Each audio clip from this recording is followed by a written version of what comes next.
All right, speaking of some Midnight Mass, it's on Netflix. Man. Listen, right now, right quick, for if you're watching, spoiler alert. If you haven't seen Midnight Mass on Netflix, put your earmuffs on, and I'll give you a thumbs up when we're done talking about it.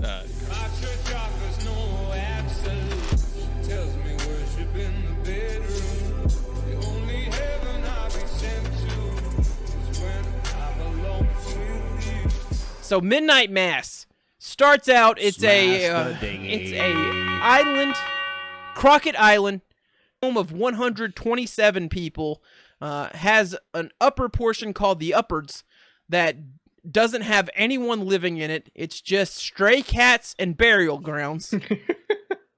The town used to be a vibrant fishing community, and then an oil spill. The townsfolk that stayed decided to settle with the company at fault, took some settlement cash, basically were coerced into it by the local clergy woman Bev, and there was a lot of resentment sowed within that town. Very first thing, though, is that we meet Riley, our protagonist. He has just vehicular manslaughtered someone. Yes. And is in the process of going to jail. For the longest time, I never really liked Riley's character. Oh yeah, for sure. Like he didn't make the story go on.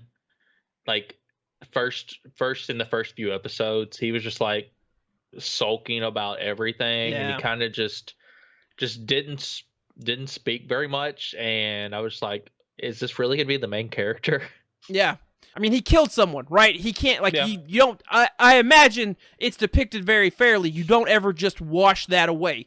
It wasn't intended. He didn't go out of his way to kill someone. He was drunk driving, hit someone. She ended up dying, and he's haunted by her visions, or by visions of her. Yeah. She totally freaked me out the first time.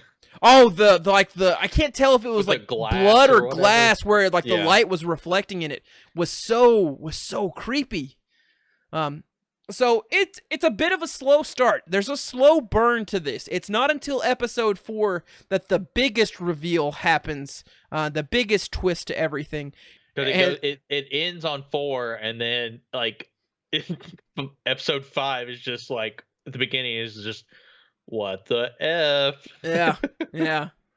Now it's townsfolk, prominent ones. You have Sheriff Hassan. You have his son Ali.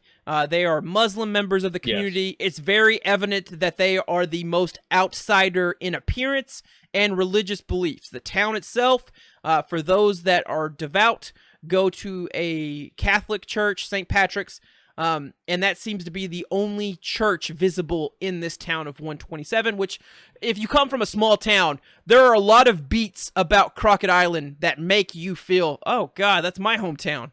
Like that's my hometown. Like, not the church, like not the Catholic church aspect, but like the fact that it's just a miserable, soul-sucking, dying area. Sorry, Ozark.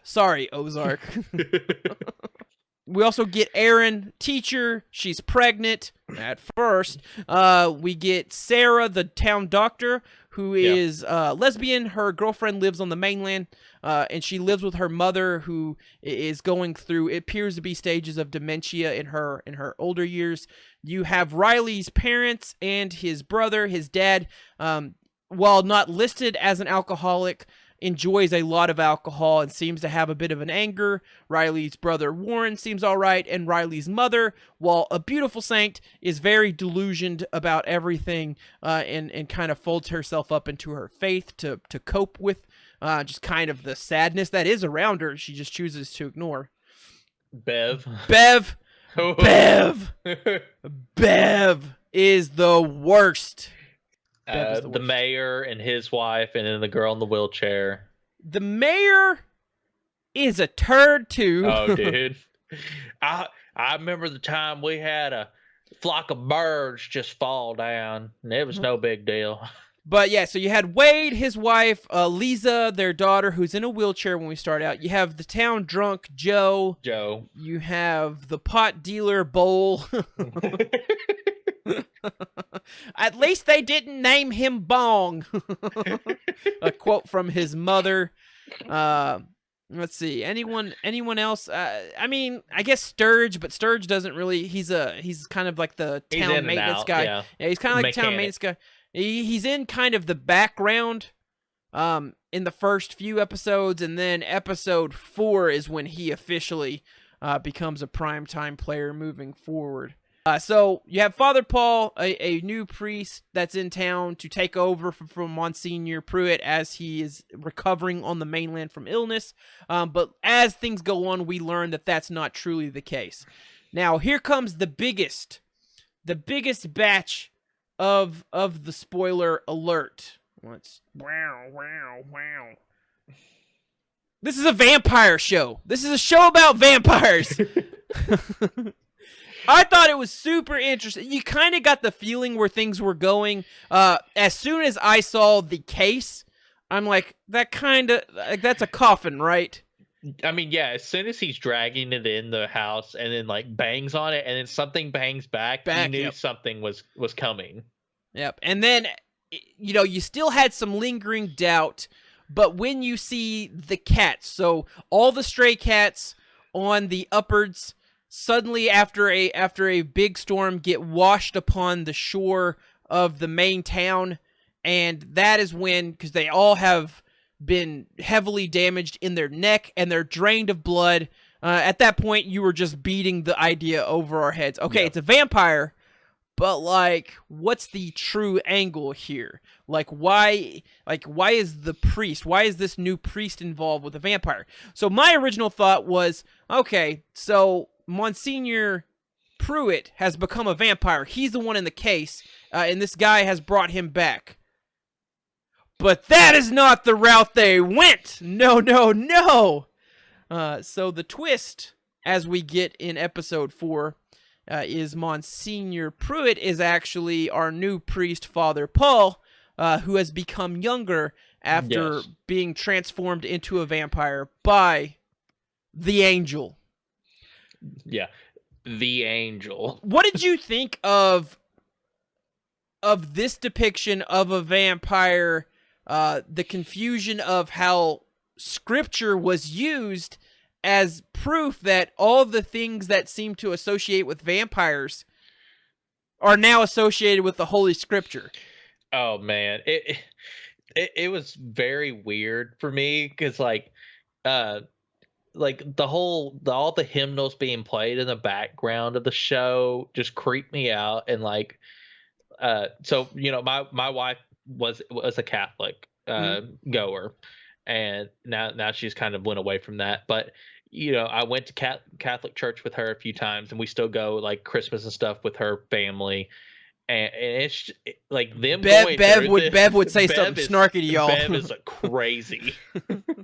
Bev would say something snarky when y'all show up. Would love to see you every Sunday.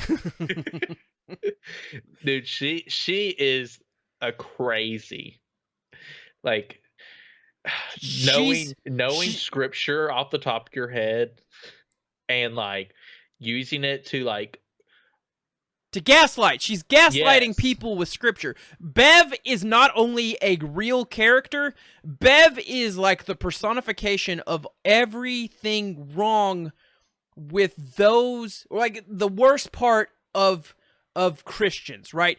Yes. There's nothing wrong with Christianity. There's nothing wrong with Christians. But if you wanted to boil down the characteristics of those that take the label Christian and warp it in a way that is both a weapon and just venom. Oh man. Bev is that depiction. Her. Bev is that she is the most frustrating form, because that's the form people that aren't in the church see of the church. Yes. Which is tough.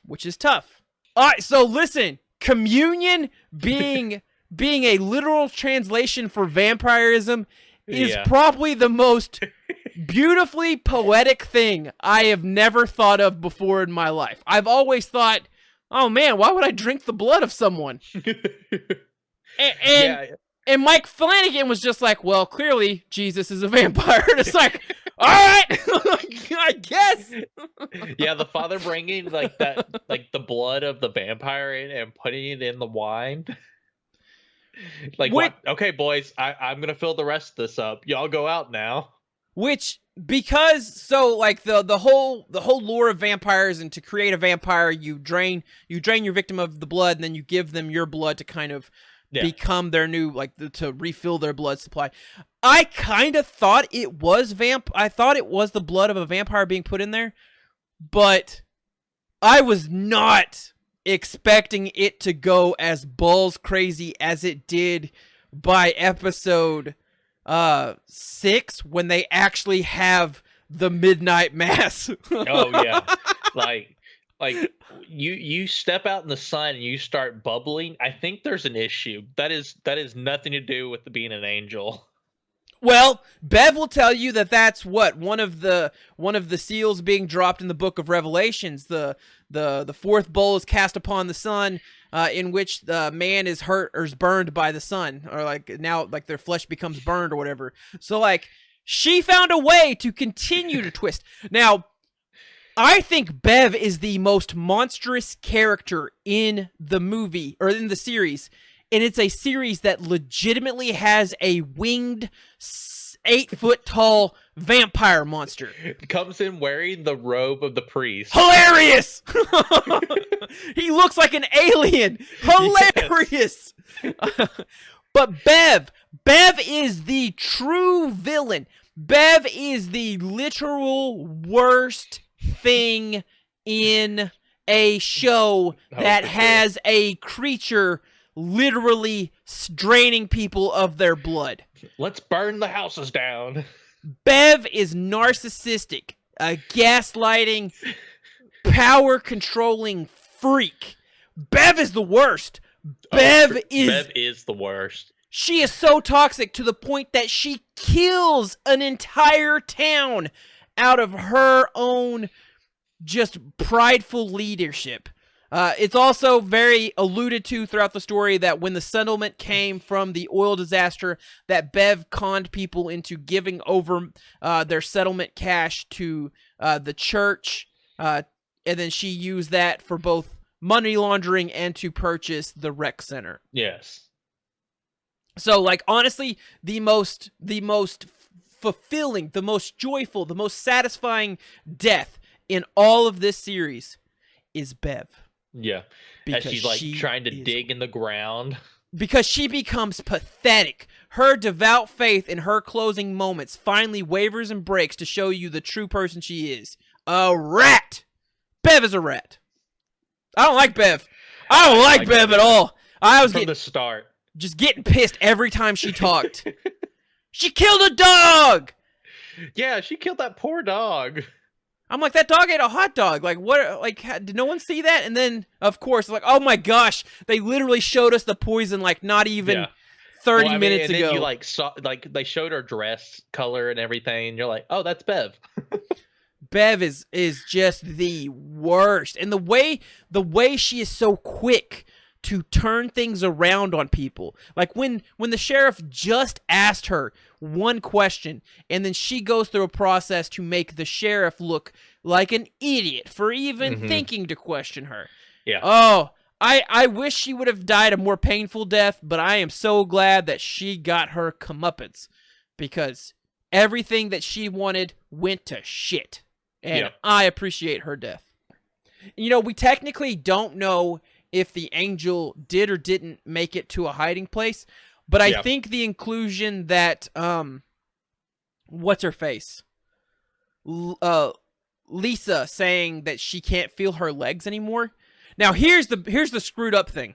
Now there are some vampire lore where if you kill the vampire that created a chain of vampires, it will either free those that have been created by them, or will kill all of those created by him. So part of me wonders, had they just killed the creature first, would they have saved themselves some trouble? Because it seems like potentially it dying might correlate with Lisa losing the powers of the blood within her, and her legs going back, because she's paralyzed thanks to being shot by a town drunk. But, like, I don't know. That ending, though, of them, like, drinking stuff is just very occultish. Well, yeah, no, it's right out of the playbook of, like, Oh gosh, I forget what it is, but I mean it's literally why people like talk about cults and drinking Kool-Aid. Don't drink the Yeah. Kool-Aid. Is literally because of like that famous cult out in wherever the hell where they killed some politicians too to shut them up. Like it's crazy, man. But again, the depiction of communion like that is just Jim so Jones. Jim Jones, there you go. So simple. Just the idea of communion, we're literally feasting on the blood and body of someone else. And then the town, effectively, for the 7th episode, is them feasting on the blood and the body of everyone in the town. Like, Yeah. such a simple thing. And, like, so like, creative at the same time. But yeah, no, like, so Stephanie was like, well, why does he keep the newspaper clipping up if it'll, out him? I go, I don't think he cares. I think it's both prideful and the fact that he thinks that this is going to help solidify what he's, and it came to be because in the communion, he reveals who he actually is. Oh, yeah. And that's his kind of tool to help convince others, and then proceeds to kill someone and resurrect them to further prove. Well, and then point. the fact that the mother of the doctor was like, that is not the man I knew. And then them being together. Yeah. So I didn't pick up on that at first when Sarah was talking at the potluck, the crock potluck of like how the priest used to look at her and stare at her all the time, and she thought it was judgmental because she was different. And then the girlfriend said, "Well, he must have always known something about you," implying that maybe she always gave off kind of a an LGBT vibe from the beginning. But it turns out that it's actually her father, and he's looking after his daughter. Man, there's so many heartbreaking moments in this show. Yeah. So many the mom having the conversation with Father Pruitt about how it never crossed her mind to tell her daughter who her father really was because she didn't want to ruin 4 lives. She didn't want Father Pruitt to give up his life of cloth. She didn't want Sarah to be confused and angry over all of this, and she didn't want to break the heart of the guy she did go on to marry, who she claimed was the father of Sarah, her husband who had fought in the war, which I believe was World War II? Yeah, something like that. Yeah.